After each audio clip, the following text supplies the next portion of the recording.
Hi, it's Joy Foster, founder of TechPixies and the host of the Sparkle and Thrive podcast. And we have a great guest on today, someone who I've known for about 5 years. We've crossed paths quite a bit at Digital Women, particularly at the Digital Women Awards. Always someone that I love to see. Great energy, great spirit, really fun to be with. So, Charelle Griffith, thank you so much for coming onto the podcast today. You're a business strategist, and so I want to pick your brains as to how we set up our year for success in 2025. So welcome. Really glad to have you here. I'm really glad to be here. Thank you for having me. So you're a business owner yourself, Yeah. but you also help people plan their years and get things in order. Talk to me about what a business owner needs to think about for the upcoming year and why they need to be doing it now. Okay. So probably for a bit of context, just in case someone's listening to this later, we are talking this end of September. And as someone who talks about planning, the best thing you can ever be doing is thinking further ahead. So many small business owners are stuck in working in their business and they're just like doing the day to day, everything you got to do to keep it going. And a big part of what I really like help people to do is to work on your business. So like how to take time out and think about the actual future. And I am a big advocate in planning in like many forms, but the annual planning is something I'm really passionate about for multiple reasons, which is that if you are someone that wants to really grow your business, then you absolutely have to make sure that there is going to be like a plan for it. Otherwise, it's easy to just follow what happens, to follow what clients are doing, to follow trends in the market, and then you can wake up with a business that like isn't really what you want anymore. And that happens a lot. And annual planning allows you to think further ahead so you can make some significant changes in your business as well. So rather than if you only ever think a month in advance or a quarter in advance, you can't necessarily do that much. An annual plan will enable you to really think about some of those big dreams you have and actually work out how can I make those happen. Yeah, I think annual planning is really important. I mean, I remember the first time I was applying for a grant and they asked me for my 3-year plan. And I was like, I don't have a 3-year plan. I don't even have a 1-week plan. And I really found it hard to do the planning. And actually, I needed to get support to do that planning because I had never done a business plan before.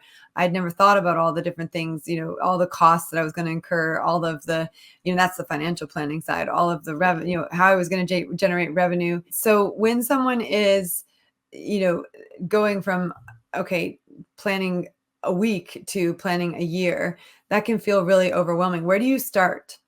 And I'm really glad you mentioned about the fact someone asked you to do a 3-year plan, first of all, because actually I think what happens for many people is people that have gone down the formal, like trying to get finance, trying to get help, trying to get grants, all that stuff, do planning. And then everyone else just doesn't do it.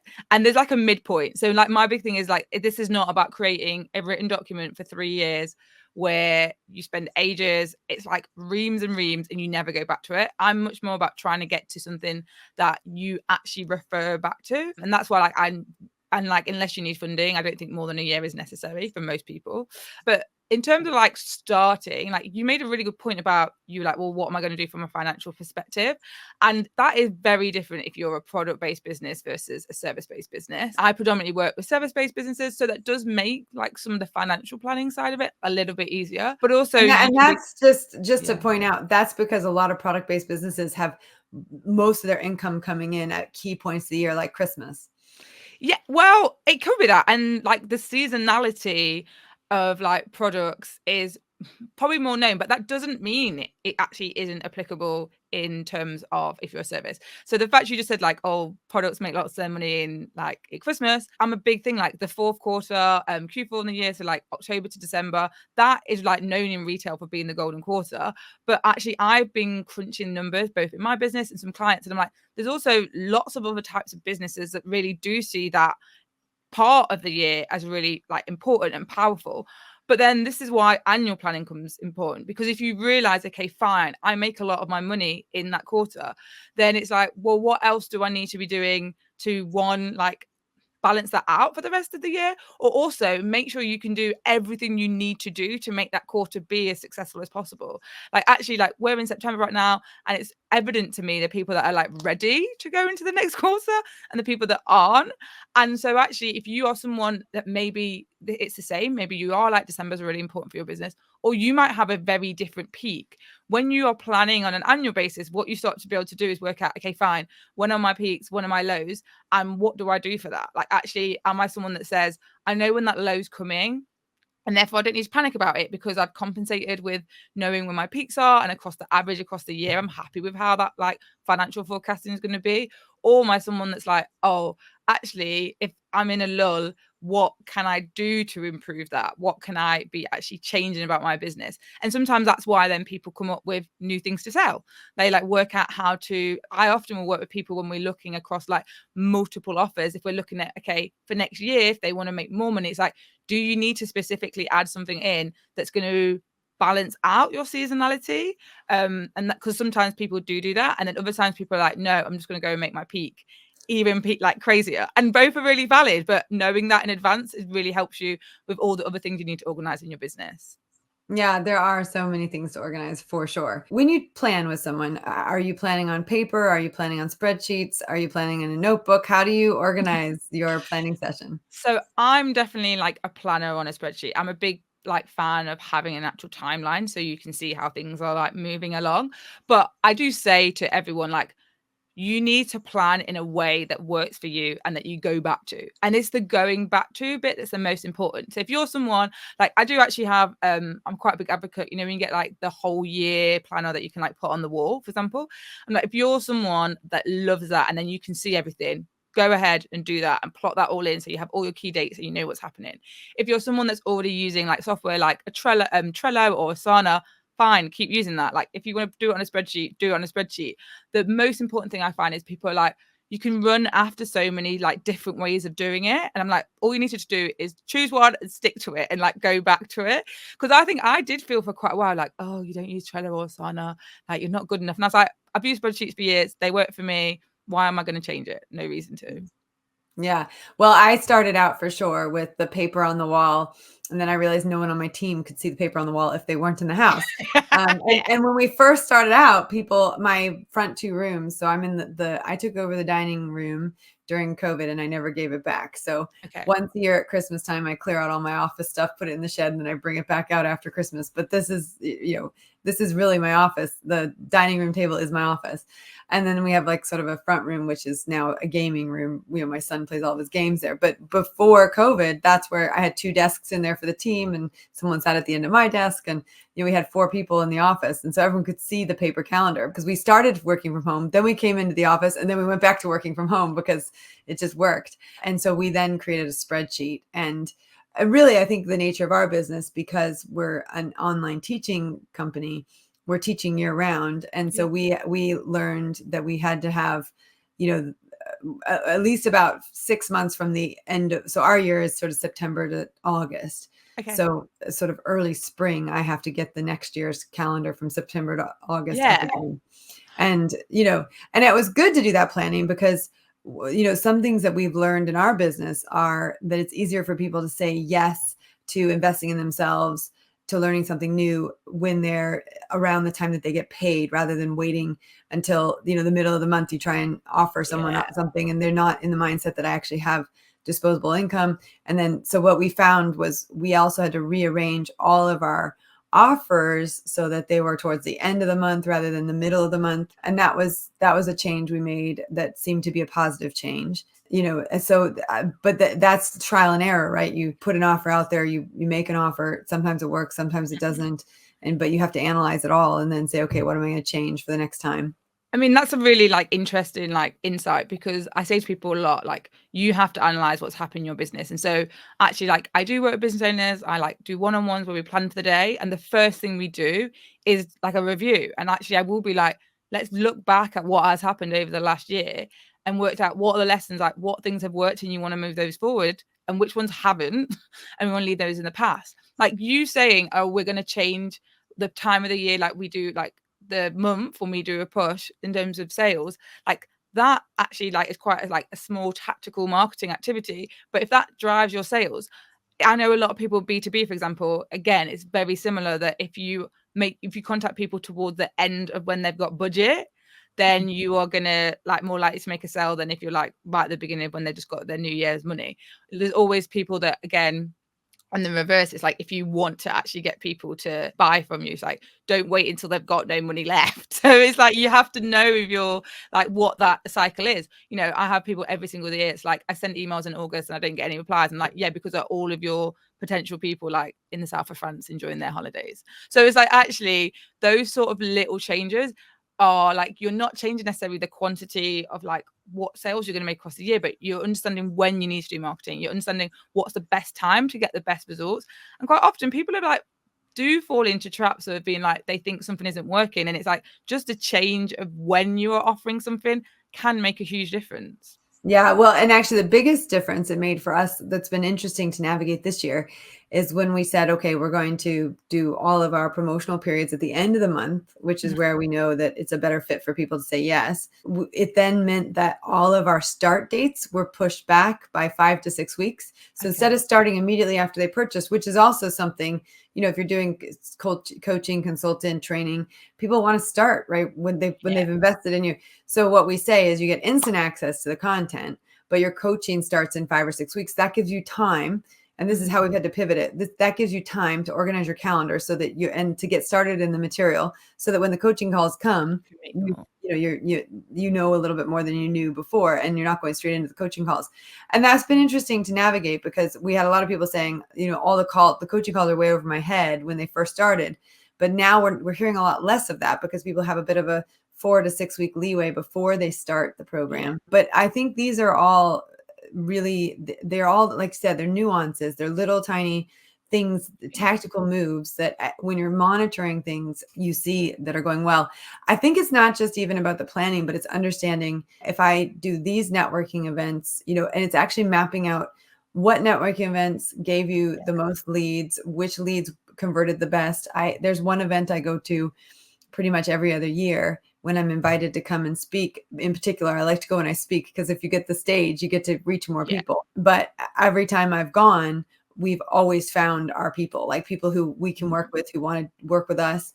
And so looking at the events that you're doing and looking at I mean, the events is a really interesting thing as well. So I always say to people, like, you've got to block out the first thing you should ever be doing with planning. If you're like, particularly if you're micro business owner, so you're very, very still involved in running your business, is like, it's your time, isn't it? You need to be involved. And it's like, one, you need to block off all the things that are your life. Like, block off your holidays, block off your birthday, like block off if you've got kids and you don't want to work half term, so block those all off first. I'm like, get those all in so you actually see what you've got left to work with. I do like some quarterly planning workshops, and even when I do this, and every quarter I say to people, like, how many days have you got to work this quarter? And it's like, yeah, we're going to Q4, and it's like, yeah, but we're taking 2 weeks off for Christmas, so we'll have bonfire off, and it's like October half term, and it's this, that, and then all of a sudden you're like, oh, I only have like, I don't know how many days left. So I'm like, block all that out. And events is a big thing. I'm someone like you, I really do invest in my business and go into events. And I see where other people are like, oh, but the time you have to take out. And I'm like, yeah, but I plan for that in advance. And I will be like, here's 3 events maybe across the year. And that does involve me traveling somewhere and having to go there. And maybe there's a day before and the day after. But if I've got that blocked in from the beginning, then that, you know, I've got then a true picture of what I've got left in terms of me actually being able to be like, this is when I can work with people. Well, and I just this morning on our Mindset Monday call with our students, I was talking about, someone asked the question, like, I'm not getting done what I want to get done.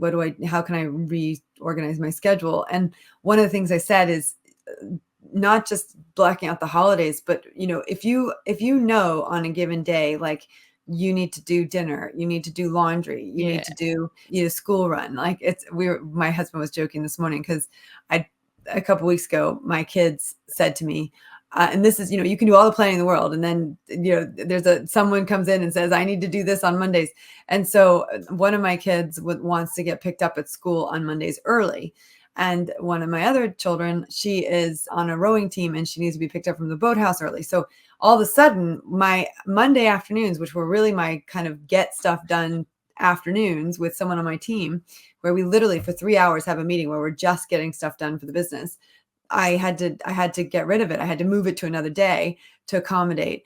And it meant changing everything. So now I have all my short meetings on Monday so I can finish by 4. And then if I don't have to pick up kids, I've got that extra 3 hours but it's sort of like sometimes I have it, sometimes I don't have it. And that changed everything. And I had to move that 3-hour block to another day. So the daily planning is, you win the day, you win the week, you win the week, you win the month, you win the month, you win the quarter, you win the quarter, you win the year.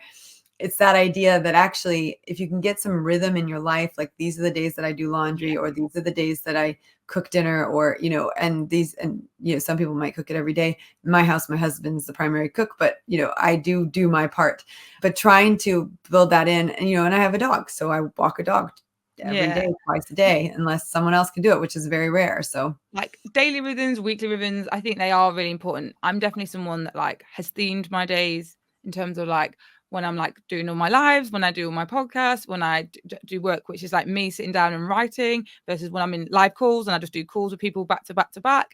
I think anything where you are getting into a rhythm like does make you be more productive. It makes you be more efficient.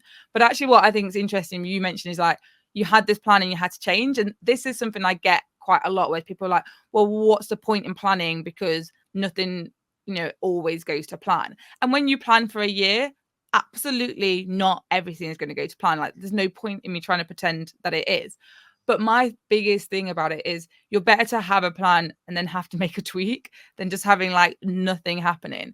And a big part of why I like when I say with people when we're planning for a year ahead is for like bigger goals. And so actually, yes, it might be this process of being like, if you want to actually like increase what you are like making in your business, or you're trying to increase your profit for the year ahead, that takes actually like thinking through how you're going to make that happen. If you're someone that's like wants to slightly pivot your business, then again you need to like properly think through those things. And it's like, okay, fine, it might be, you set yourself 6 goals and at the end of the year you made 5 instead of 6, but I'm like 5 instead, like 5 out of the 6 because one of the things didn't go to plan, is probably still a lot of a better place to be than if you didn't. Would you even know what you'd achieved across the year? Yeah, no, I think that's really important. And I think it's also really important to capture the wins along the way. In our community, every Friday I post a wins post, share a win this week and get people trained to see the wins as they go along. Because if you're not capturing them, you'll forget them. And it can be really disheartening when you're looking back going, what did I actually accomplish? But I have a 1-line-a-day journal where I write every single day something I'm grateful for and proud of from that day. And then I have the weekly wins where our team, we've been doing it for 200 and something like 52 weeks or something like that, where our team writes down a win, a personal win and a business win. And so I think planning also, the counter to planning is reflection.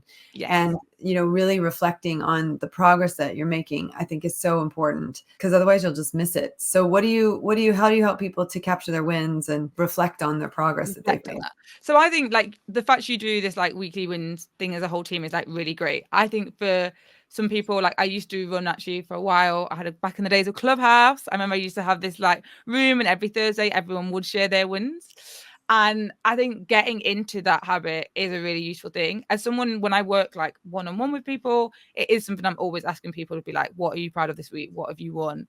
And like we will sit down so I do, as much as I'm like an annual plan person, I'm also like, you do quarters, because that allows you to be like, okay, something has changed, and you can like plan a bit deeper for going ahead.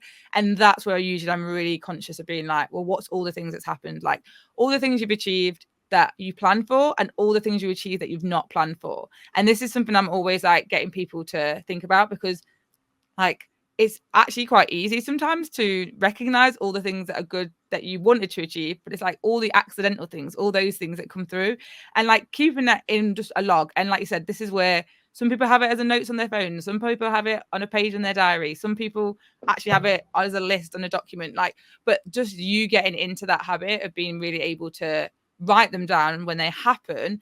And then I think the frequency that people refer back to them depends on how you do plan. But what that does really enable you to do, as you said, is like I say, like reflect first. And so my big thing for planning is I do a review and reflect. So it's like I crunch the numbers, I do the review, do the analytical side of things with people to be like, what happened actually in your business if we look at like your metrics or your KPIs, but then reflect as actually how, as you as the business owner, as someone else working the business, how has that felt like? Because sometimes business can look like it's doing really well in terms of like what the metrics are, but that doesn't mean your experience of running it is. And I definitely am someone that's like, there's no point having Like, there's no point just growing a business and then you're having a horrible time inside of it. Like, it's got to feel good. Like, I'm here to help people have businesses that they are enjoying working in. And so having that like personal reflection as well as just reviewing what's happening from a metrics perspective is important.